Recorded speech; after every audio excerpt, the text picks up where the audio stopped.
अध्यक्षीय मनोगत आपल्यासमोर मुक्तपणाने मांडावं अशी नम्र विनंती.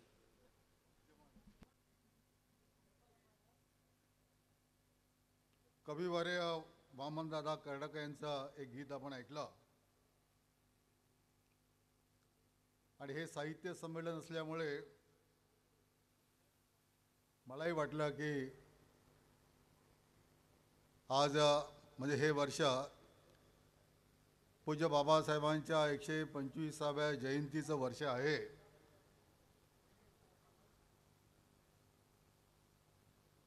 तर त्यांची एक कविता सुरेश भट यांची त्याची 2-3 कडवी ही मी तुमच्यासमोर सादर करतो. भीमराया घे तुझ्या या लेकरांची वंदना, आज घे ओथंबलेल्या अंतराची वंदना. दुमदुमे जय भीमची गर्जना चोहीकडे, सारखा जावे तिथे हा तुझा डंका उठे. घे आता घे राहिलेल्या संगरांची वंदना, भीमराया घे तुझ्या या लेकरांची वंदना. कोणते आकाश हे तू आम्हा नेले कोठे, तू दिलेले पंख हे पिंजरे गेले कोठे. या भराऱ्या आमुच्या ही पाखरांची वंदना,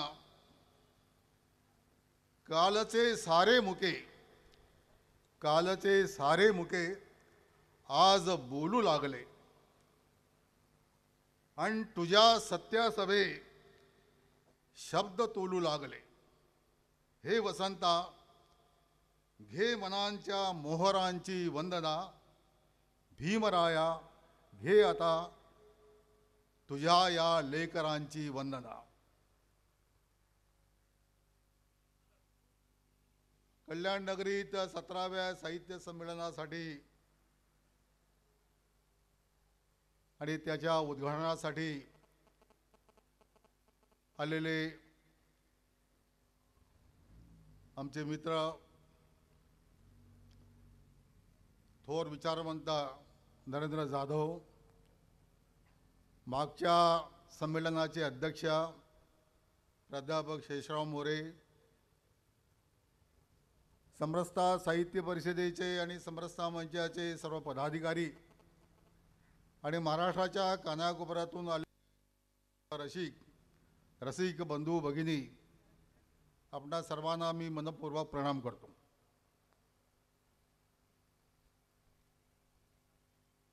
साहित्य संमेलनाची सूत्र शेषराव मोरेंच्या हातून घेत असताना मी थोडा संकोचला होतो. आता संकोचनाचं कारण काय असं तुम्ही विचाराल तर त्याचं कारण असं आहे की शेषराव मोरे हे या पिढीतील महाराष्ट्रातील एक थोर ग्रंथकार आहेत. मी एक पुस्तक लेखक आहे, म्हणजे माझ्या नावावरही खूप 40-50 पुस्तकं आहेत, पण मी पुस्तक लेखक आहेत, ते ग्रंथकार आहेत. पुस्तक लेखक ग्रंथकारांचे ग्रंथ वाचून पुस्तकं लिहितो, असं ग्रंथकाराचं महत्त्व असतं. आणि ग्रंथकार हे समाजाचं एक बौद्धिक वैभव असतं, श्रीमंती असते. ज्या समाजामध्ये दिग्गज ग्रंथकार निर्माण होतात त्या समाजाची उंची खूप मोठी होते. इंग्रजांचा समाज खूप मोठा आहे, कारण तिथे मिल, स्पेन्सर, जॉन्सन किती नावं घ्यावीत, एकापेक्षा एक असे महान ग्रंथकार झालेले आहेत. हे ग्रंथकार खऱ्या अर्थाने ज्ञानसाधना करतात. जशी बाबासाहेबांनी केली ज्ञानसाधना तशी ज्ञानसाधना करतात. सर्व मोहांपासून दूर राहतात. ते स्वतः टीव्हीच्या किती सिरियल बघत असेल मला माहीत नाही, पण बहुतेक नसेल बघत. संदर्भ गोळा करायचे, ते वाचायचे, ते संगतवाद लावायचे, त्याचं विश्लेषण करायचं, त्याच्यावर भाष्य करायचं, महाकठीण अवघड काम असतं. आणि प्रत्येक ग्रंथकाराचं एक दुःख असतं की मी एवढे ग्रंथ लिहितो पण समाजातील फार कमी लोक ते वाचतात. वाचलं पाहिजे. वाचल्याशिवाय आपल्या ज्ञानाच्या कक्षा उंची वगैरे काही वाढणार नाही. आणि म्हणून अशा ग्रंथकारांकडनं साहित्य संमेलनाचे सूत्र घेत असताना स्वाभाविकपणे मला संकोच आला झालेला आहे. पण त्यांनी जी अपेक्षा व्यक्त केली की राष्ट्र उभारण्यातील बाबासाहेबांचे योगदान हे सर्व ठिकाणी विशेषतः सवर्ण समाजामध्ये मांडा, तर मी त्यांना सांगू इच्छितो हे काम तर मी गेले 25 वर्षे करतो, सतत करतो आणि त्याचा खूप शिवाय खातो. शिव्या अशा आहेत की तुम्ही आंबेडकरांचं हिंदुत्वीकरण चालवलेलं आहे. तुम्ही आंबेडकरांचा मूळ विचार जो आहे तो मारून टाकतात. तुमची मांडणी म्हणजे अशी असते की आमच्यातलं जे विद्रोह आणि तो सगळा संताप जो आहे तो कमी करून टाकणार असतं. आणि म्हणून तुमचं समरसता हे स्लो पॉइझनिंग आहे. जरा म्हणून आमचे सगळे दलित लेखक विचारवंत वगैरे त्यांची सगळ्यांची नावं घेत नाही मी, त्यांची पुस्तकं त्यांच्या, कारण कुठलाही दलित विचारवंत या विषयावर लिहित असताना तो माझ्या नावाचा उल्लेख केल्याशिवाय पुढे जात नाही. म्हणजे मी काय लिहिलेलं आहे हे त्याच्या पुस्तकात असतं, हे मला नंतर मग कळतं. जसं आज साळुंकेने वादांची वादळी पुस्तक लिहिलं, एक प्रकरण माझ्यावर लिहिलं, रमेश पतंगे, संपूर्ण प्रकरण. तसं एक मांडणीचं काम जे आहे पूज्य बाबासाहेबांच्या विचारांच्या मांडणीचं काम जे आम्हाला समजलं, प्रामाणिकपणे समजलं, व्होट बँक वाढवण्यासाठी नाही, भाजपाची मतं वाढवण्यासाठी नाही, भाजपाच्याकडे ती दलितांची संख्या जावी याच्यासाठी नाही, या विषयाशी काही घेणं नाही. ते त्यांचं काय करायचं राजकीय लोक ते बघून घेतील. आमचं काम एवढंच आहे की ज्या महापुरुषाला राष्ट्रपुरुष म्हणायला पाहिजे, या राष्ट्राचा एक महान निर्माता म्हणून ज्याचं स्थान द्यायला पाहिजे, ते जर दिलं जात नसेल तर ते देण्यासाठी जे काही आवश्यक असू आणि जी काही आमची शक्ती आहे त्या शक्तीनिशी आम्ही करू. टीका करतील लोक, करणार का? जसा कार्यक्रम सुरू होण्यापूर्वीच TV वाले आले आणि मला प्रश्न विचारला, असा म्हटलं अरे आमच्या टीका काय आता आजच होते असं आहे काय? टीका घेतच आमचा जन्म झालेला आहे. 17वं पहिलं साहित्य संमेलन म्हटलं तिथपासून टीका सुरू झालेली आहे, ते चालू राहणार. तेव्हा आमच्या सर्व मित्रांना, टीकाकार मित्रांना या व्यासपीठावरनं मी सांगू इच्छितो की तुम्ही आमचा अभ्यास करा. अभ्यासे प्रगट व्हावे, नाहीतरी झाकोनी असावे. प्रगट होऊन नासावे हे बरे नव्हे. काहीतरी कुणीतरी सांगितलेला किंवा आपल्या मनातल्या सगळ्या आमच्या विचारधारेच्या संकल्पना त्या आमच्यावर ठोपायच्या. तुमच्या मनात असलेल्या चातुर्वर्ण, जातीयता, विषमता, अस्पृश्यता ती आमच्यावर लादायची. ही वैचारिक चर्चा होत नाही, ही सैद्धांतिक चर्चा होत नाही. तेव्हा चर्चेसाठी मनाची द्वारं मोकळी असावी लागतात, मेंदूचे द्वारं देखील मोकळी असावी लागतात. अभ्यास करावा लागतो आणि ते करून जर काही तात्विक मुद्दे उपस्थित केले, काही शंका उपस्थित केल्या तर त्याच्यासाठी उत्तर देता येऊ शकतं. माझं एक पुस्तक जेव्हा प्रकाशित झालं पूज्य बाबासाहेबांवर, तेव्हा एकाने मला फोन केला आणि संतापाने बोलायला लागला की तुम्ही बाबासाहेबांवर लिहिणारे कोण? तुम्हाला कोणी अधिकार दिला? काय केला? अमुक तमाने. जरा तो विद्रोही चळवळीतील असावा म्हणून तो जरा आणखीन खालच्या ह्याच्यावरून बोलायला लागला. मी त्याला म्हटलं की बाबा रे, तुझं काय म्हणणं आहे ते तू चालू दे, पण माझ्या पुस्तकावर तुला काही माझे संदर्भ चुकलेले आहेत, हे मी चुकीचं बाबासाहेबांना कोट केलेलं आहे, बाबासाहेबांना हे नव्हतं म्हणायचं, असं काही म्हणायचं असेल तर बोल, तर आपण चर्चा करू. ही शिवराळपणाची चर्चा मी कशी काय करणार बाबा याची? तर तुझी ती चालू दे. तर ही चर्चेचे प्रकार होत नाहीत. आणि म्हणून बाबासाहेबांचा हा जो राष्ट्र उभारणीतील बाबासाहेबांचे योगदान हा विषय तर घेऊन जायचा मी ठरवलेला आहे. आणि ही कल्याणभूमी या ठिकाणी जे समरसता 17वं साहित्य संमेलन भरतं आहे, ही मोठी ऐतिहासिक भूमी आहे. फार मौर्य काळापासून हे एक मोठं बंदर आहे. छत्रपती शिवाजी महाराजांचे पाय या भूमीला लागलेले आहेत. कल्याणच्या सुभेदाराची सून ही गोष्ट प्रत्येक मराठी मनाला माहीत असते. ती कथा इथे घडलेली आहे. इथे महाराष्ट्राचे दिग्गज साहित्यिकांचा निवास या ठिकाणी राहिलेला आहे. विवा भारताचार्य ची वैद्य किंवा भारतातल्या पहिला महिला डॉक्टर आनंदीबाई जोशी, त्यांचा वाडासुद्धा पश्चिमेला आहे. आपण थांबणार असाल तर जाऊन बघून यायला हरकत नाही. भारतातील पहिल्या महिला डॉक्टर. किती अवघड परिस्थितीत त्यांचं शिक्षण झालं. त्यांची TV सिरियलवर पण आली होती, ती आपल्यापैकी काही जणांनी पाहिली असेल. पूज्य बाबासाहेब आंबेडकरांचे सुद्धा पाय या भूमीला लागलेले आहेत, अनेक वेळा लागलेले आहेत. बाबासाहेबांच्या मातोश्रींचं मूळ गाव जे मुरबाड, ते मुरबाड सुद्धा या कल्याणपासून फार जवळ आहे. 10-15 किलोमीटर अंतरावर आहे. इथे रेल्वे कामगारांच्या युनियनसाठी बाबासाहेब इथे अनेक वेळा येत असतात. त्यांचा जन्मदिवसही ते साजरा झालेला आहे. तेव्हा अशा अर्थाने सामाजिक परिवर्तन विचार मांडण्यासाठी एक अनुकूल भूमी, चांगली भूमी म्हणून आपल्याला कल्याणचा या भूमीचा जरूर विचार करावा लागेल. तसं माझं भाषण जे आहे ते 42 पानांचं भाषण आहे. आणि सामान्यतः अध्यक्ष जे असतात, म्हणजे आपल्या समरसता साहित्य संमेलनाचाही तो अनुभव आहे की अध्यक्षीय भाषण अध्यक्ष वाचून दाखवतो, पण मी ते वाचून दाखवणार नाही. एक तर तुमचा अंत पाहण्यातही काही अर्थ नाही की 11 वाजल्यापासून तुम्ही ते बसला आहात आणि ते 42 पानाचं भाषण म्हणजे 1.5-2 तास भाषण होणार. आणि वाचनात आणि भाषण करण्यामध्ये जो फरक असतो ते ऐकण्यात काही मजा येत नसते. त्यामुळे मी काही ते भाषण तुमच्यासमोर काही वाचणार नाही. आणि अनेक मुद्दे जे आहेत, जे माझ्या भाषणामध्ये आहेत, ते पूर्णांशाने नाहीत, पण त्यांना स्पर्श डॉक्टर नरेंद्र जाधव यांनी केला, प्राध्यापक शेषराव मोरे या दोघांनी केलेला आहे. त्यामुळे त्या विषयाची पुन्हा माहिती करून देण्यासाठी वक्त्याला थोडं प्रास्ताविक करावं लागतं. ते माझं वाचलेलं आहे, त्यामुळे त्या विषयाच्या प्रास्ताविकात काही मी जाणार नाही.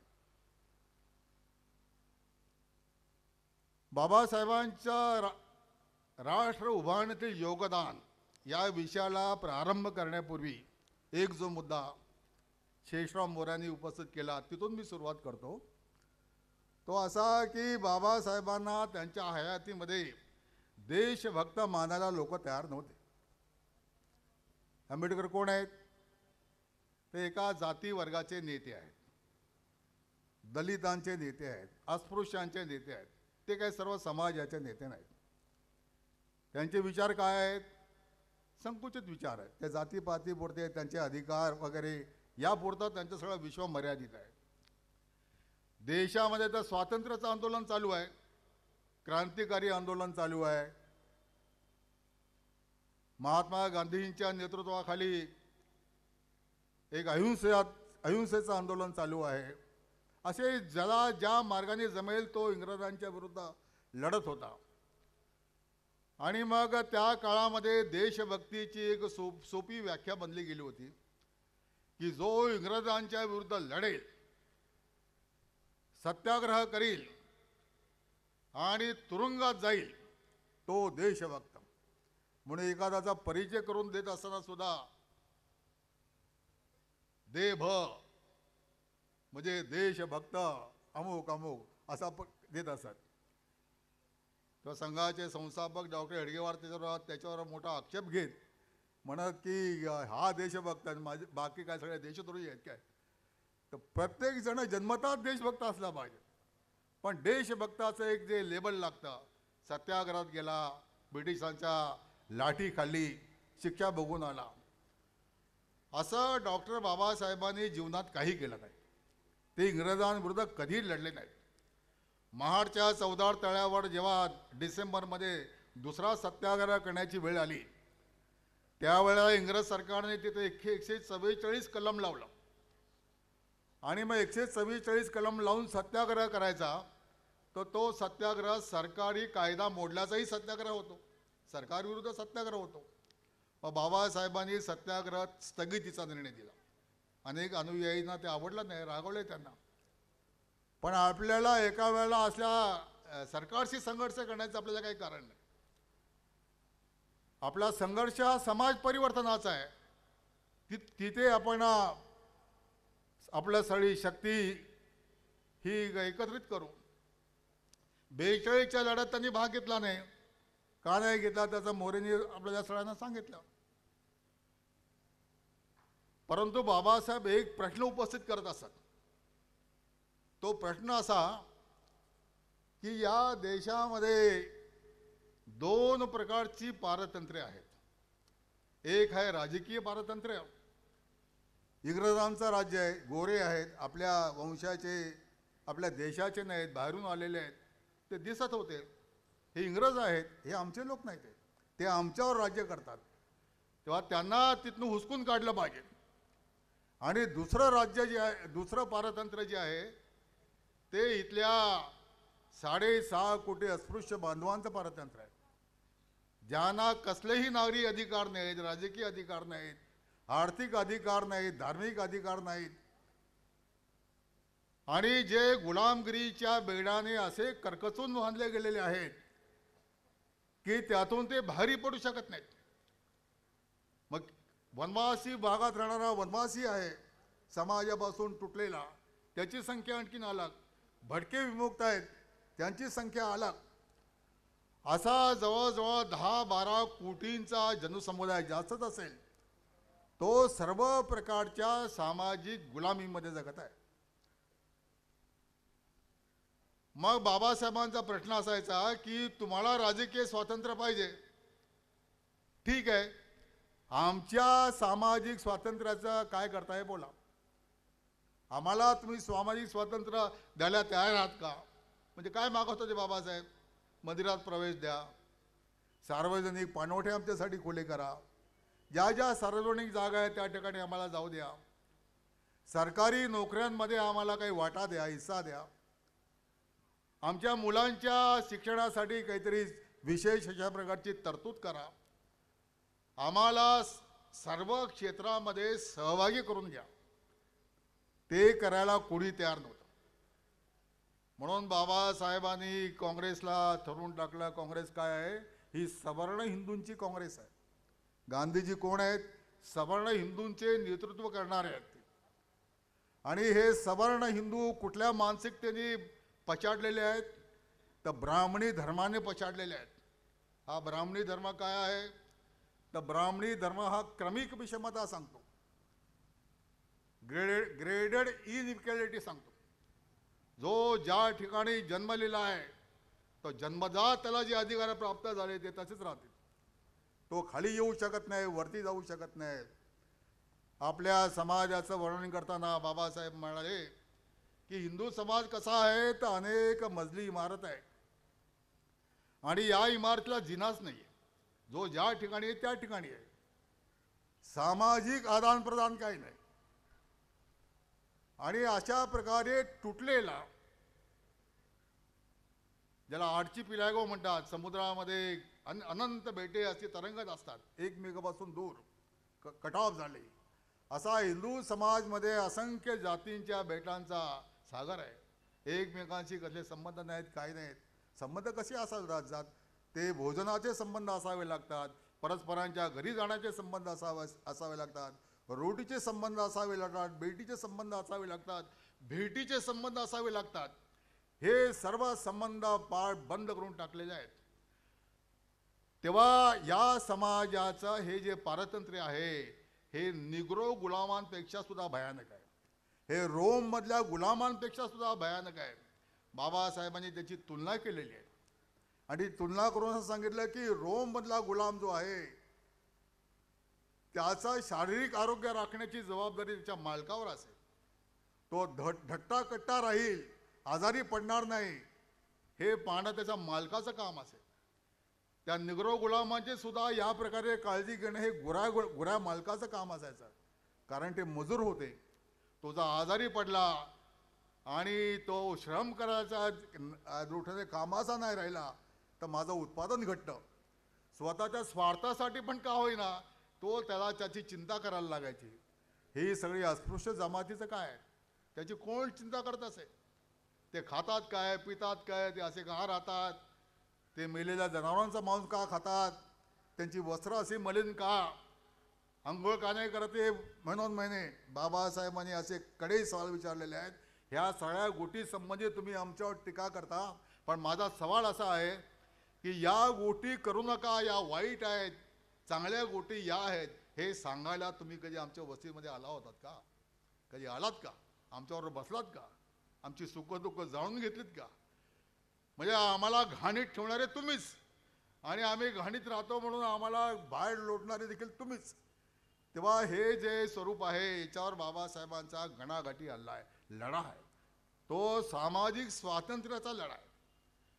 आणि मित्रांनो, राजकीय स्वातंत्र्याचा लढा लढणं हे कम्पॅरेटिव्हली फार सोपी गोष्ट असते. म्हणजे जे फासावर गेले त्यांच्या बलिदानाचं मोल कमी करण्याचं काही कारण नाही, ते पाप मी नाही करू शकत. परंतु सामाजिक स्वातंत्र्यासाठी लढणाऱ्या माणसाला रोज मरावं लागतं. आणि फासावर गेलेला माणूस एकदाच मरतो. गळ्यात फास अडकला, काय एक मिनिट दीड मिनिट झाला, पायाखालचा खटका गेला, जीवन संपला. समाज सुधारणा करायची असेल तर त्याला रोज मरावं लागतं. रोज लोकांचे शिव्याशाप खावे लागतात. हे सुरू होण्यापूर्वी माता रमाबाईच्या प्रतिमेला अभिवादन करून येण्याचा योग आला. मित्रांनो, जेव्हा जेव्हा या माऊलीचं मी स्मरण करतो, चित्र पाहतो किंवा अशा ठिकाणी जातो, तेव्हा भावना अशी अतिशय उचंबळून येतात. म्हणजे किती चिंता या माऊलीला असायची. आंबेडकरांना सतत धमक्या, आम्ही तुमचा खून करू, तुम्हाला ठार करू, हे करू, ते करू, आणि यांची आंदोलनं चालू. मग ही उपास तापास कर, त्याच्यासाठी त्या समईतल्या दिव्याप्रमाणे रोज जळत राहण्याचं काम त्यांनी केलं. असं हे सगळं रोज जळण्याचं काम आहे, समाज बदल घडून आणणं. आणि मग राष्ट्रभक्तीची कसोटी लावायची असेल तर याच्यासारखी राष्ट्रभक्ती जगात आणखीन कुठली असू शकत नाही. जो समाज बदल करण्यासाठी, जो समाजामध्ये सर्वांगीण परिवर्तन घडून आणण्यासाठी आपलं सर्व जीवन वेचतो, लोकांचे शिव्याशाप सहन करतो, लोकांच्या लाथा खातो, सगळं काही करतो. आता एखाद्याला देशद्रोही म्हणणं याचा इतका त्या व्यक्तीचा अपमान नाही कुठला, भयानक अपमान, ते सुद्धा सहन करायचं. हे बाबासाहेबांनी सर्व सहन केलं. का सहन केला? तर हा आपला समाज निर्दोष झाला पाहिजे, जातीमुक्त झाला पाहिजे, अस्पृश्यतेच्या दुष्ट रूढीपासून मुक्त झाला पाहिजे, स्त्रियांची गुलामी संपली पाहिजे, सर्व प्रकारच्या सामाजिक गुलामीला आम्ही तिलांजली दिली पाहिजे. एक उदात्त ध्येय डोळ्यासमोर ठेवून बाबासाहेबांनी जे काम केलं, याच्या इतकी मोठी राष्ट्रसेवा आणखी दुसरी कुठली असू शकत नाही. थोडा त्याचा पूर्व इतिहास बघितला तर विवेकानंदांनी जेव्हा देशाचा प्रवास केला त्यावेळेला देशाची परिस्थिती बघितली आणि त्यांनी जे उद्गार काढले, केरळमध्ये गेले आणि अस्पृश्यांची स्थिती बघितली, तेव्हा ते म्हणाले की अरे हा देश आहे का वेडांचं इस्पितळ आहे? कशी अस्पृश्यांना वागवतात? ब्रह्म सत्यम जगन्मिथ्या जीवो ब्रह्मैव नापरा, असं एका बाजूला तत्वज्ञान सांगायचं, जीव आणि ब्रह्म एकच आहे, तू आणि मी एकच आहे, आणि माणसाला या प्रकारे हीन वागवायचं. लुनॅटिक असायलम असं वर्णन केलं. विवेकानंद म्हणाले की तुम्हाला स्वातंत्र्य कशासाठी पाहिजे? सवर्णांना उद्देशून तुम्हाला स्वातंत्र्य याच्यासाठी पाहिजे की जे तुम्ही गुलाम करून ठेवलेले आहेत ते अधिक गुलाम कसे राहतील आणि तुमचे दास कसे होतील, हे सुख मिळवण्यासाठी तुम्हाला स्वातंत्र्य पाहिजे. तुमचं स्वातंत्र्य हे निर्भय स्वातंत्र्य नाही आहे, हे विवेकानंद म्हणाले. तेव्हा हे सामाजिक स्वातंत्र्याचा लढा हा राजकीय स्वातंत्र्याच्या लढा इतकाच किंबहुना त्याहूनही फार मोठा लढा असतो, हे आपण लक्षात घेतलं पाहिजे. आता 67 वर्ष झाली स्वातंत्र्य मिळून, त्यामुळे स्वतंत्रपणे विचार करायला सुद्धा आपण शिकलं पाहिजे, स्वतंत्रपणे विषयाचं विश्लेषण करायला शिकलं पाहिजे आणि निरक्षर बुद्धीने, न्यायाने योग्य काय अयोग्य काय याची निवड केली पाहिजे. बाबासाहेबांनी या देशामध्ये एक अद्भुत सामाजिक क्रांती घडून आणली. मगाशी मी तुम्हाला या गुलामांची उदाहरणं दिली. अमेरिकेतली गुलामी आहे, रोममधली गुलामी आहे, रशियामधली भूदासांची गुलामी आहे. इथली गुलामी दूर करण्यासाठी काय काय काय घडलं. अमेरिकेतल्या नुग्रोंना गुलामीतून मुक्त करण्याचा अध्यादेश अब्राहम लिंकन याने 1 जानेवारी 1860 रोजी काढला. तेव्हा ते सिव्हिल वॉर सुरू झालं होतं अमेरिकेमध्ये. अमेरिकन भूमीवर लढलं गेलेलं, अमेरिका निर्माण झाल्यापासूनचा सर्वात भयानक अशा प्रकारचं ते युद्ध आहे. ते परकेनी आक्रमण करून केलेलं नाही, अमेरिकन माणूसच अमेरिकन माणसाशी लढत होता. दक्षिण विरुद्ध उत्तर असा तो संघर्ष होता. आणि संघर्षाचा बिंदू काय होता? बिंदू हा होता की निग्रोंना गुलाम ठेवायचा का नाही ठेवायचा.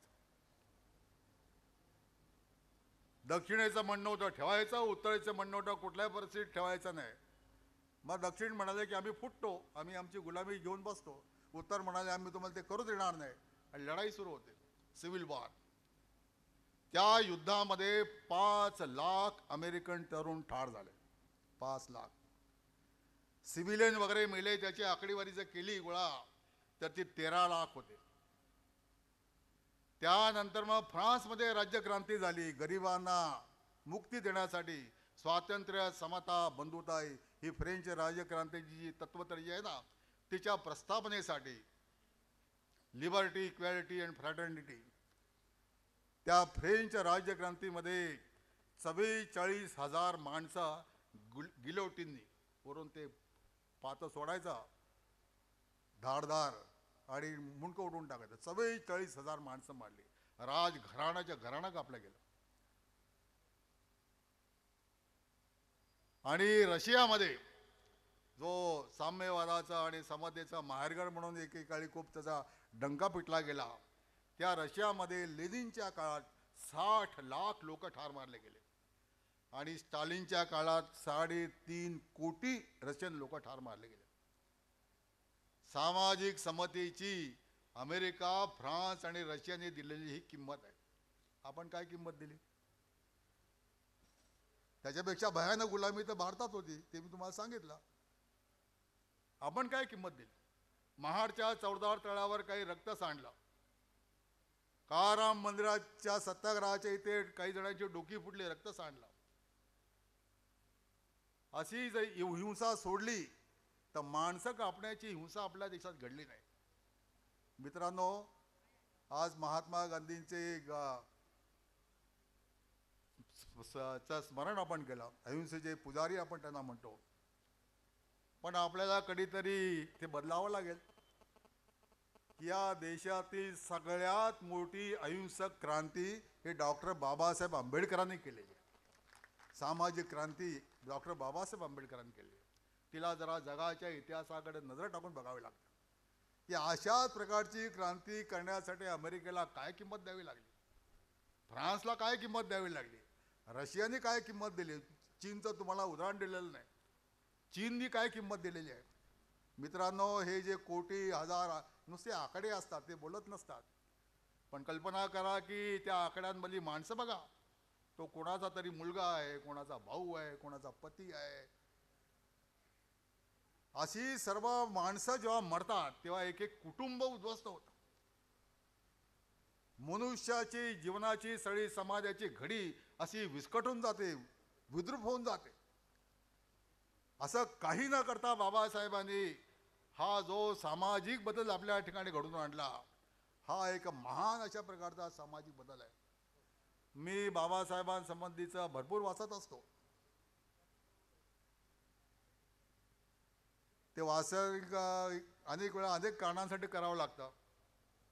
कारण देशातनं कुठनं तरी फोन येतो, त्याला काहीतरी माहिती हवी असते, त्याला कोणतरी सांगितलेलं असतं की माहिती तुला पाहिजे असेल ना, तू पत्नींना फोन कर. अनेक वेळा ती माहिती माझ्याकडे असतेच असं नाही. मग मी तिला म्हणतो बा ठीक आहे, थोडा वेळ थांब, मी तुला शोधतो आणि देतो. तेव्हा असं वाचन खूप करावं लागतं. असं करता करता एक लेख वाचला मी. ते लेखक इथे नसल्यामुळे त्यांचं नाव मी घेत नाही, पण सांगितलं की बाकी त्यांच्या लक्षात येईल. ते दलित चळवळीतील आहेत, विद्वान आहेत. त्यांनी म्हटलं की बाबासाहेबांचे सगळे लढे अयशस्वी झालेले आहेत. महाडचा सत्याग्रह केला, मध्येच सोडून दिला. काळाराम मंदिर सत्याग्रह केला, मध्येच सोडून दिला. परवर्ती सत्याग्रह केला, मध्येच सोडून दिला. तिथे गोलमेज परिषदेत गेले, कम्युनल अवॉर्ड घेऊन आले आणि सेपरेट इलेक्ट्रोड त्यांना मिळाले. गांधीजींबरोबर करार केला, सोडून दिला. त्यामुळे बाबासाहेबांचा सगळी जी मुवमेंट आहे, ही मुवमेंट, त्या मुवमेंटनी जाऊन आपल्याला न्याय बी मिळणार नाही. तो मिळवायचा असेल तर नक्षलवादाकडे चला, असं त्यांना सांगायचं असतं. म्हणजे आंबेडकरवादी स्वतःला म्हणायचं आणि आंबेडकरांचा उपयोग कसा करायचा याचं एक मोठं क्लासिकल उदाहरण आहे. हा एक खूप गंभीर विषय मित्रांनो. म्हणजे कधीतरी आपल्याला एक संमेलन घ्यावं लागेल त्याच्यावर की आंबेडकरांचे काय ज्याला म्हणता येईल की लबाड प्रशंसक त्यांचं नाव घेऊन पण त्यांच्या विचाराला मारणारे कसे उपद्व्याप करत असतात हे सुद्धा एखाद्या संमेलनामध्ये आपल्याला आणावं लागेल. पण तो आपला विषय नाही आहे. ते हे बाबासाहेबांची अशी मांडणी करतात, त्यांना हे लक्षात येत नाही की बाबासाहेबांनी जो सामाजिक लढे दिले, जे अहिंसक मार्गाने दिले, त्यांनी या देशामध्ये जे परिवर्तन घडून आणलेलं आहे, अहिंसक परिवर्तन घडून आणलेलं आहे, त्याला जगाच्या इतिहासामध्ये कुठेही तोड नाही. जगाच्या इतिहासात त्याचा कुठेही पॅरलल उदाहरण आपल्याला सापडणार नाही. तिथे ते माणसं मारणं, काटणं आणि आपला विचार एस्टॅब्लिश करणं अशी सगळी प्रथा चालू असते. बाबासाहेब त्या मार्गाने गेले नाहीत. आपल्या अनुयायांना त्यांनी जाऊ दिलं नाही. बाबासाहेबांचा राष्ट्र उभारणीतील योगदानाचा विचार करताना एका महत्त्वाच्या विषयाकडे यावं लागतं. त्यातला राष्ट्र हा जो शब्द आहे, राष्ट्र उभारणीतील योगदान, राष्ट्र. राष्ट्र म्हणजे काय, इथून सुरुवात करावी लागते. अनेकदा लिहिताना बोलताना वगैरे देश, राष्ट्र, राज्य वगैरे वगैरे आपण समानार्थी शब्दप्रयोग म्हणून वापरत असतो. परंतु जेव्हा एखाद्या विषयाची आपल्याला गंभीर चर्चा करायची असते किंवा अकॅडमिक चर्चा करायची असते, त्यावेळेला या शब्दांचे विशिष्ट अर्थ होतात आणि ते विशिष्ट अर्थ समजून घ्यावे लागतात. जगातील विद्वान या विषयाचा अभ्यास करणारे सांगतात की राष्ट्र होण्यासाठी 3 घटक लागतात. एक जन, दुसरं भूमी आणि तिसरी संस्कृती. हे 3 घटक असले की राष्ट्र या संकल्पनेला काहीतरी अर्थ निर्माण होतो. आता बाबासाहेब या सर्वाचा कसा विचार करत असत, याविषयीचा मोठा ग्रंथ माझ्या तरी कोणी लिहिलेला वाचनात आलेला नाही आहे. अनेक विषय बाबासाहेबांच्या चिंतनातले जे ग्रंथरूपाने पुढे यायला पाहिजे सुटलेले आहेत, त्यातला हा एक विषय आहे. एन्शियंट कॉमर्स या नावाचा बाबासाहेबांचा एक थिसिस आहे. तो 1915 साली त्यांनी लिहिलेला आहे. त्या थिसिसमध्ये भारताचा परराष्ट्र व्यापार फार प्राचीन काळी कसा चालू होता याचे त्यांनी संदर्भासहित ऐतिहासिक भरपूर दाखले दिलेले आहेत. आणि त्यात त्यांनी भारताचं जे वर्णन केलेलं आहे, हा भारत कसा आहे, ते एका बाजूला काराकोरम, इकडे हिमालय, पार आसामकडे आणखीन त्याच्या हिमालयाच्या रांगा आणि समुद्राने वेष्टीत अशी ही आपली भारतभूमी आहे. आणि ही अशी भूमी जगामध्ये तिची बरोबरी करेल अशी जगामध्ये अन्य कुठली भूमी नाही. ते मुळात वर्णन वाचलं ते मी माझ्या लिखित भाषणामध्ये आहे, वेळ जाईल म्हणून मी वाचन नाही दाखवत. तर आपल्याला अंगावर शहाराव भारत, वा काय भारत मातेचं बाबासाहेबांनी केलेला अप्रतिम वर्णन आहे. मग ही या भूमीला निसर्गाने असं काही वरदान दिलेलं आहे की ते विपुल प्रकारची जीवसृष्टी आहे, पाणी भरपूर आहे, जमीन चांगली आहे आणि म्हणून इथे प्रचंड उत्पादन होतं.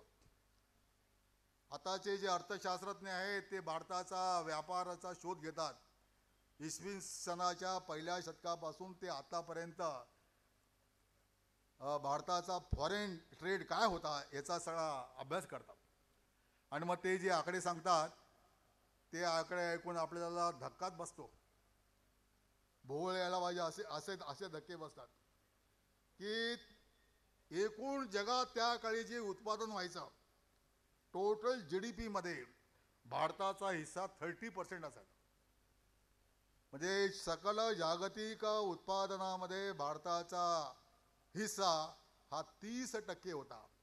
आज तो 0.1 का किती असेल, 1.8 म्हणजे 29% गेले. आज एवढा आहे, त्याकडे 30% होता. त्या 30% एवढं जे काही उत्पादन झालेलं आहे ते आपल्याला लागणार किती? जास्तीत जास्त 5% लागला असं गृहीत धरू. या देशाच्या लोकांच्या सर्व गरजा पुरवणारा वस्त्र, खाणं, पिणं हे ते सगळं, बाकी सर्व निर्यात होत असेल. आणि मग ते भगवान गौतम बुद्धाच्या जातक कथा जेव्हा आपण वाचतो, त्या जातक कथामध्ये एक एक व्यापारी टांडा निघालेला आहे, 5000 गाड्या घेऊन निघालेला आहे. आणि त्याच्यावर ह्या सगळा भारतात तयार झालेला फिनिश प्रॉडक्ट, स्किल डेव्हलपमेंटचा जो मगाशी विषय आला, ते स्किल डेव्हलप इथे काय झालं असेल त्या कालावधीमध्ये. कारण प्रोडक्ट तयार करायचे जगामध्ये त्यावेळेला भारतातल्या पोलादाची सर्वाधिक मागणी असायची. एखादा राजा म्हणायचा की तुम्ही भारतातलं बाकी ते फळांचं का देऊ, आम्हाला तुमचं पोलाद द्या. इतकं अप्रतिम प्रकारचं पोलाद आपल्याकडे तयार व्हायचं. असं सगळं विदेशाचा व्यापार करत ही भूमी सुजलाम सुफलाम सुवर्णभूमी झाली. आणि म्हणून ते लुटीसाठी, आक्रमणं वगैरे सगळी धर्मप्रचारासाठी हे आपल्यावर सर्व होत घेतली. ही भूमीचा असा विचार करतात. जनांचा विचार बाबासाहेबांनी कसा मांडलेला आहे आम्ही इतिहासामधून शिकतो. शालेय जीवनापासून ते महाविद्यालयात तो विषय घेतला होता. आर्य भारतात बाहेरून आले आणि ते कॉकेशियन पर्वताच्या आसपास राहत होते किंवा दक्षिण ध्रुवावर राहत होते. वर्णाने गोरे होते, सरळ नाकाचे होते, शरीराने दट्टेकट्टे होते, मनगट जरा त्यांची मोठी होती, युद्धकलेमध्ये विशारद होते. त्यांनी इथे हल्ले करून इथल्या मूळ निवासींना सगळा जिंकला, गुलाम केला आणि त्यांच्यावर हे चातुर्वर्ण्य आणि अमुक तमुक सगळं काय लादलं. बाबासाहेब आपल्या हू वरी शूद्रा या ग्रंथामध्ये हा सगळा सिद्धांत नाकारून टाकतात. 88 पानं त्यासाठी त्यांनी खर्च केलेली आहे. आर्य हा शब्द 88 वेळा आला येतो आणि आर्य हा शब्द 31 वेळा येतो ऋग्वेदामध्ये. हे सांगून बाबासाहेब म्हणतात एकाही ठिकाणी याचा उल्लेख वंशवाचक नाहीये किंवा जातीवाचक नाहीये. तो श्रेष्ठ माणूस, एका भूभागाचा निवासी अशा वेगवेगळ्या अर्थामध्ये, पण तो जातीवाचक किंवा वंशवाचक नाहीये. लोकमान्य टिळकांनी सिद्धांत मांडला की आर्यांचं मूळ वस्तीस्थान आर्टिक प्रदेशात होता. बाबासाहेब म्हणतात की आर्यांच्या सगळ्या वाङ्मयामध्ये घोड्याचं फार महत्त्व येतं आणि आर्टिक प्रदेशामध्ये घोडा जिवंतच राहू शकत नाही. त्यामुळे लोकमान्याची थेरी एक घोड्याची कसोटी लावली तर कुलबडून पडते. आणि मग जाता जाता एक टोला मारतात लोकमान्यांना की लोकमान्य टिळकांसारख्या ब्राह्मणांनी हे सांगावं की आम्ही भारतात बाहेरून आलो, हे खूप मोठं दुर्दैवाची गोष्ट आहे. त्याच्यावर त्यांचं आणखीन भाष्य आहे. तेव्हा आम्ही सगळे मूळचे इथलेच. मग इथे इतकी विविधता असल्यामुळे उष्ण कटिबंधात राहणारे, म्हणजे आपण ज्या प्रदेशात राहतो ते आपली माणसं रंगाने कशी होणार, जसा मी आहे तसा होणार. काही घरामध्ये एकदम गोरा पान मुलगा वगैरे होत नाही. दक्षिणेत गेलो तामिळनाडूमध्ये वगैरे तर मी अशी माणसं बघितली की कोळसा एका बाजूला ठेवा आणि माणसाला बाजूला ठेवावा, काही फरक पडणार नाही. इतका कातडीचा वर्ण, काळा कुट्ट. तिकडे पूर्वेला गेले तर चपट्या नाकाची लोक आपल्याला भेटतील, डोळे बारीक झालेले दिसतील. हा निसर्गाचा परिणाम असतो. जलवायूमुळे माणसाच्या याच्यामध्ये होत असतं. बाबासाहेबांनी सांगितलं की भारत एक असा देश आहे जगातला एकमेव की जिथे अनेक वंशांच्या मानवी वंशांचं मिश्रण झालेलं आहे. आणि असा मानवी वंशांचं मिश्रण झालेला जगामधला भारत हा एकमेव देश असा आहे की इथे कोणाचं रक्त आर्य आणि कोणाचं द्रविड आणि कोणाचं मंगोळ शोधून काढणं फार अवघड आहे. असे मिळून आम्ही सर्व एक आहोत, एक जन आहोत. हा विषय बाबासाहेबांनी फार ठामपणे मांडलेला आहे. मद्रासचा अस्पृश्य आणि मद्रासचा पर्याय यांचं जर नोझल इंडेक्सच्या साहाय्याने त्याचा सगळा स्टडी केला आणि रक्त तपासणी केली तर ते सगळे एकाच वंशाचे असं तुमचं लक्षात येईल, असं बाबासाहेब म्हणाले. तेव्हा आम्ही सगळे एका वंशाचे लोक आहोत. राष्ट्राचा विचार करत असताना ही आमची सनातन भूमी आहे. संस्कृती संबंधी त्यांचा जो कास्ट इन इंडिया जो प्रबंध आहे, या प्रबंधामध्ये ते म्हणाले की भारतामध्ये असंख्य जाती आहेत आणि युरोपातील इतिहासकार कधी कधी असं करतात, या सगळ्या जाती म्हणजे दे कॉन्स्टिट्यूट डिफरंट रेसेस, वेगवेगळ्या प्रकारचे वंश आहेत, कारण तिकडे तसे आहेत म्हणून आपल्याकडे तसंच असलं पाहिजे. तर बाबासाहेब म्हणतात की असं नाही आहे. ही एक होमोजिनस कम्युनिटी आहे, एकात्म अशा प्रकारचा समाज आहे. तो जातीपातीमध्ये पार्सलिंग आउट झाला आहे. तो कसा झाला हे समजणं म्हणजे जाती का निर्माण झाले तुमच्या लक्षात येईल. आणि पुढे असं सांगतात की भारतामध्ये शेकडो जरी जाती असल्या तरी या जातींमध्ये खोलवरची सांस्कृतिक एकता आहे, डीप कल्चरल युनिटी, याचा त्यांनी उल्लेख केला. आमच्या जातीभीती किती काही जरी असल्या, रीतिरिवाज, खाणापिणा, दक्षिणेतला माणूस लुंगी नेसेल तर उत्तरेतला माणूस सुटाबुटामध्ये फिरेल, तो तिकडे रसम भात अगदी उरपून उरपून खाईल आणि दक्षिणेत उत्तरेतल्या माणसाला ते रोटी आणि वारगावर दही लागेल. तर ते ह्या विविधता आहेत, पण आमच्यामध्ये खोलवरची सांस्कृतिक एकता आहे. आणि म्हणून नरेंद्र जाधव यांनी धर्मांतराचा जो उल्लेख केला की बौद्ध धर्म स्वीकारून बाबासाहेबांनी काय केलं, त्या अंगाने त्याचा विचार केला पाहिजे. हे सांस्कृतिक ऐक्य आम्हाला कायम ठेवलं पाहिजे. सांस्कृतिक ऐक्य आमचं अबाधित राखलं पाहिजे. आणि असा हा देश आहे. विद्वान जरी सांगत असले की जनभूमी संस्कृती यांनी एक राष्ट्र बनतं, बाबासाहेबांना तेवढंच मान्य नाहीये, हे पण लक्षात घेतलं पाहिजे. बाबासाहेब म्हणतात की संस्कृती एक आहे म्हणून राष्ट्र तयार होईल असं नाही. दुसऱ्या भाषेमध्ये सांस्कृतिक राष्ट्रवाद ही कल्पना बाबासाहेब स्वीकारत नाही. बाबासाहेब म्हणतात त्याच्याही पलीकडे जाऊन बाबासाहेब प्रश्न करतात, तो असा आहे की असे सांस्कृतिक दृष्ट्या एक असलेले लोक आपापसात कसा व्यवहार करतात. त्यांचा आपापसातला व्यवहार बंधुतेचा आहे का, स्नेहाचा आहे का, प्रेमाचा आहे का, त्यांच्यात आपापसात आदान प्रदान होतं का, रोटी बेटी भेटी बंदी वगैरे सगळं त्यांनी काढून टाकलेलं आहे का. म्हणजे थोडक्यात बंधू भावनेचं जे सूत्र आहे, हे सूत्र सर्व समाजामध्ये किती विद्यमान आहे, किती जाणवतं आपल्याला, त्यावरून तो समाज राष्ट्र आहे का राष्ट्र नाही हे ठरतं. आणि म्हणून एक भूमी आहे, एक संस्कृती आहे, लोक एक आहेत, हे सर्व घटक आहेत महत्त्वाचे आहेत. त्याशिवाय राष्ट्र होऊ शकणार नाही. परंतु हा जर चौथा घटक नसेल, सामाजिक बंधुतेचा, सामाजिक एकोप्याचा, म्हणून ही जी फोर्थ डायमेन्शन जे राष्ट्रवादाला बाबासाहेब जोडतात, मला असं वाटतं की हे त्यांचा सगळ्यात मोठं सैद्धांतिक कॉन्ट्रीब्युशन आहे. आणि त्याचा राजशास्त्राचा अभ्यास करणारे, शिकवणारे इथे जे कोणी प्राध्यापक असतील, माझा काही शिक्षण क्षेत्राशी तसा काही संबंध येत नाही, त्यांनी याचा अभ्यास करावा, ते मांडावा की आमचं एक राष्ट्र व्हायचं असेल तर सामाजिक अभिसरण होणं, सामाजिक ऐक्य निर्माण होणं आणि त्या ऐक्याला बाधक अशा सर्व गोष्टी ज्या आहेत, या गोष्टी समाजातून दूर होणं हे फार आवश्यक आहे. मित्रांनो, बाबासाहेब हे केवळ जसं मागाशी म्हटले की बाबासाहेबांनी जवळजवळ 22 ग्रंथ लिहिले, परंतु बाबासाहेब हे केवळ ग्रंथ लिहिणारे ग्रंथकार नव्हते.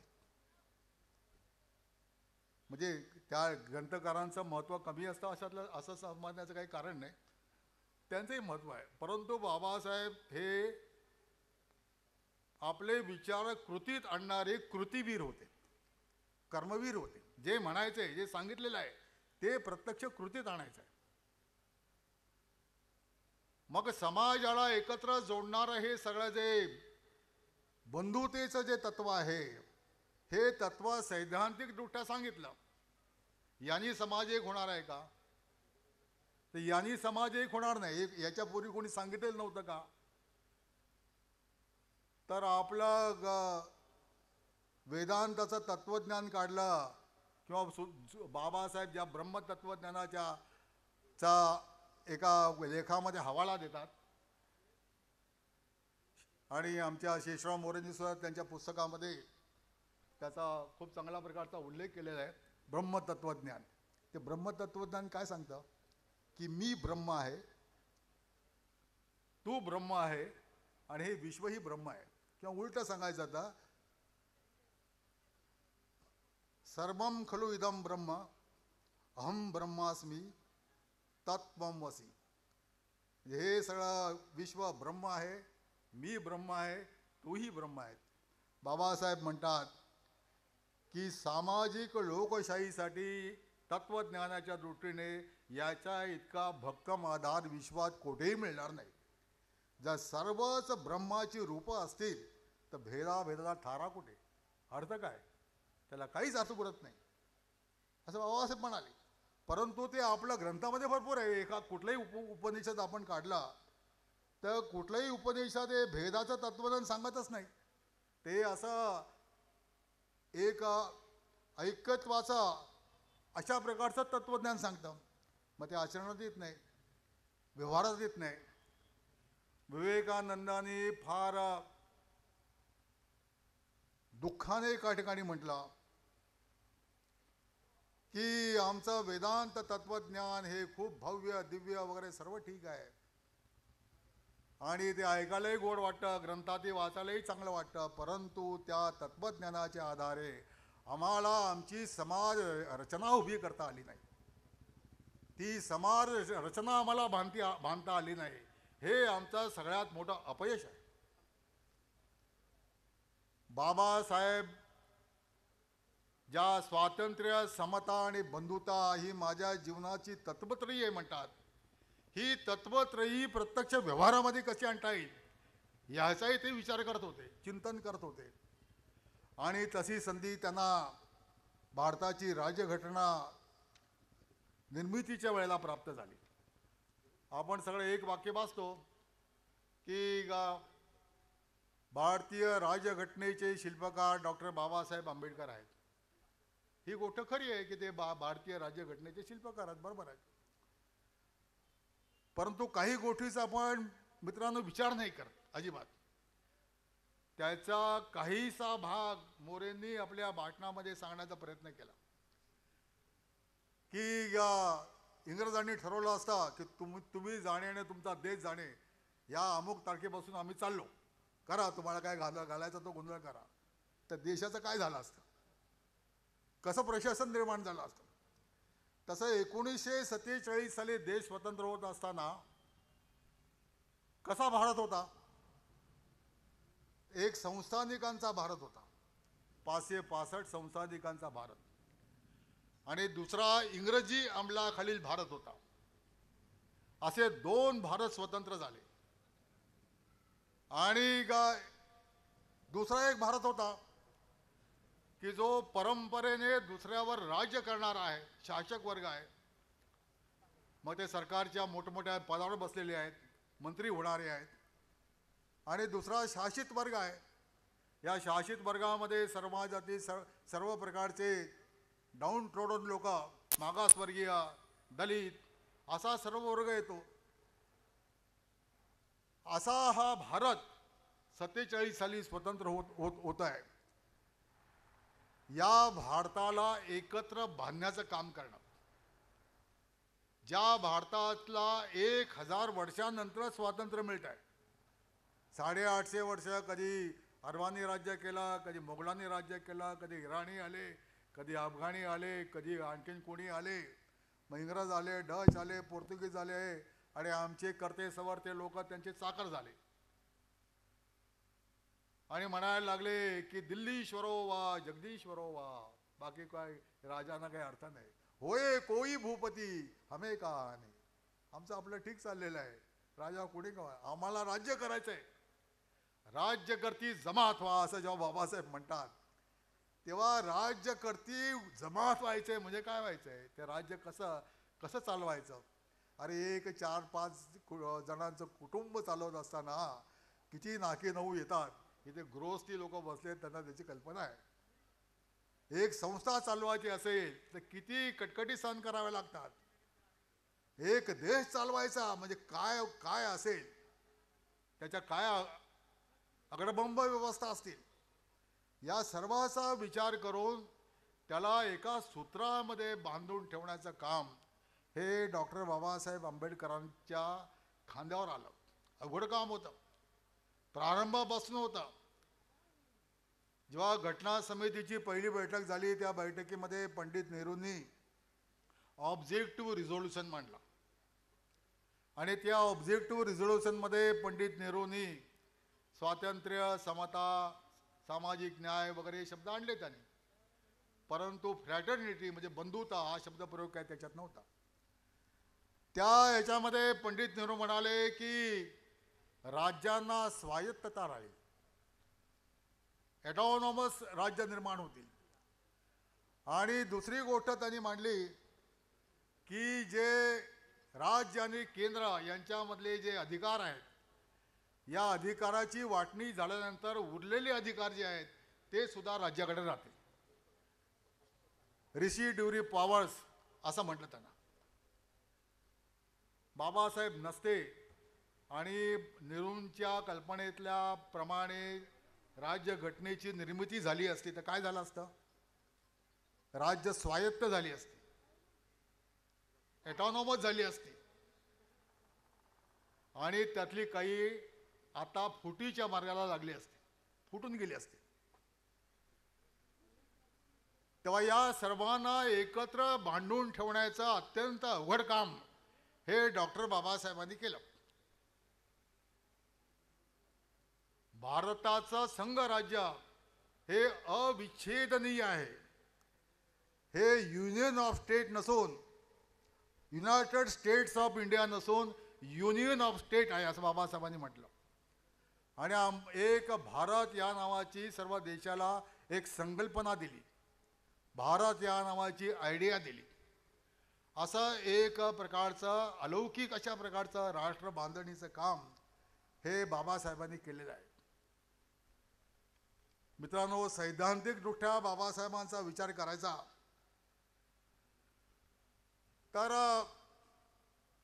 बाबासाहेबांनी आम्हाला प्रादेशिक राष्ट्रवाद दिला नाही, आम्हाला वांशिक राष्ट्रवाद दिला नाही, आम्हाला धार्मिक राष्ट्रवाद दिला नाही, आम्हाला एथनिक राष्ट्रवाद दिला नाही.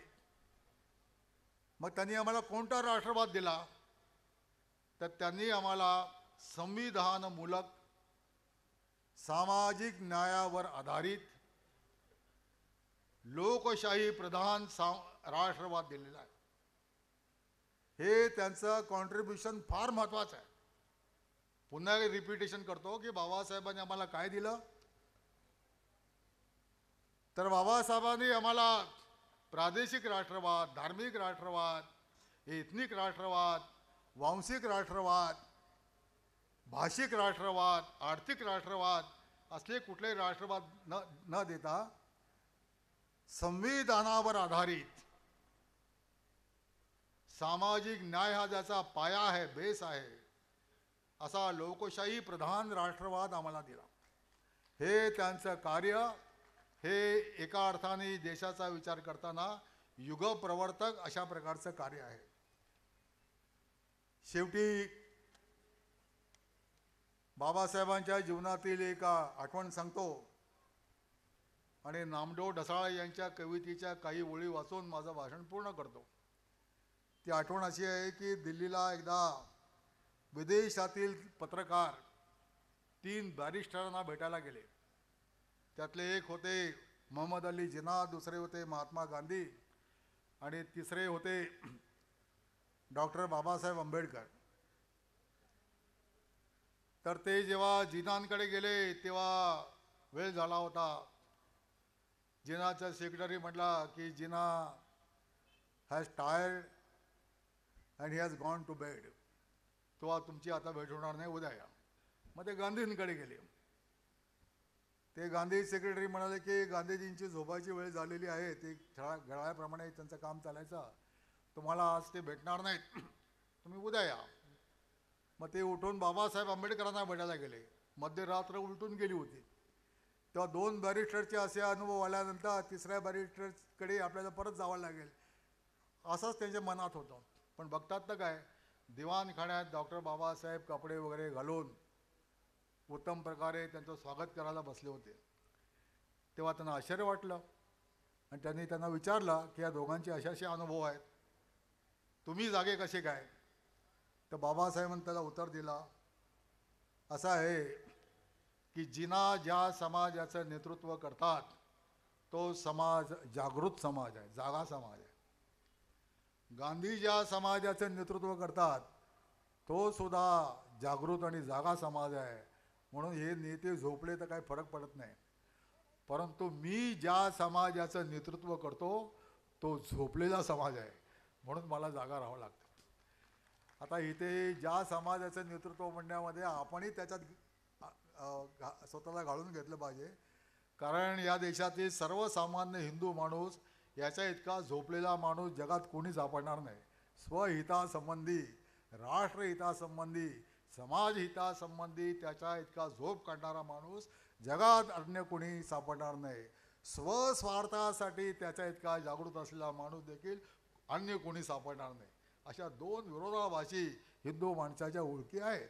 तेव्हा बाबासाहेब जे म्हणतात की मी अशा समाजाचं नेतृत्व करतो की जो झोपलेला आहे, तेव्हा आपण आता जागं व्हावा आणि बाबासाहेबांचा जो राष्ट्र उभारणीचा विचार आहे तो सर्वदूर पोचवावा असं मला वाटतं. शेवटी हे साहित्य संमेलन आहे, जरी ते वैचारिक वगैरे भाषणं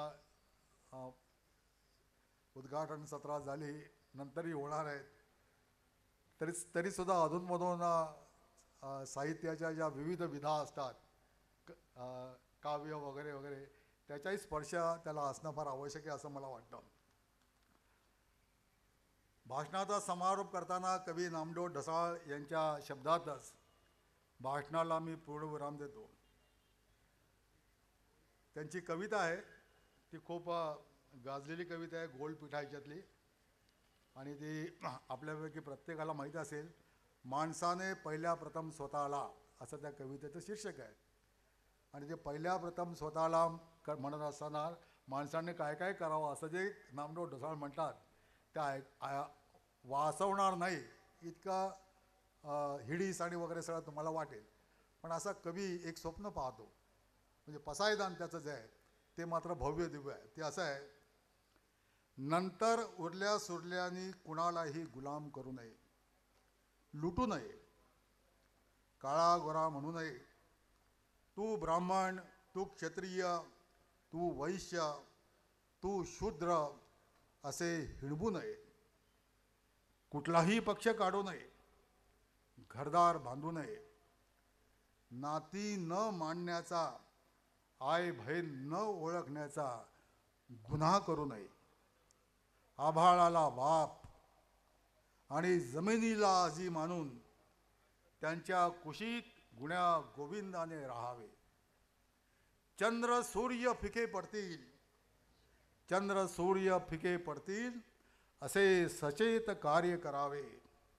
एक तीळ सर्वांनी करवंडून खावा, माणसावरच सुक्त रचावे, माणसावरच सुक्त रचावे, माणसाचेच गाणे गावे माणसाने, माणसाचेच गाणे गावे माणसाने.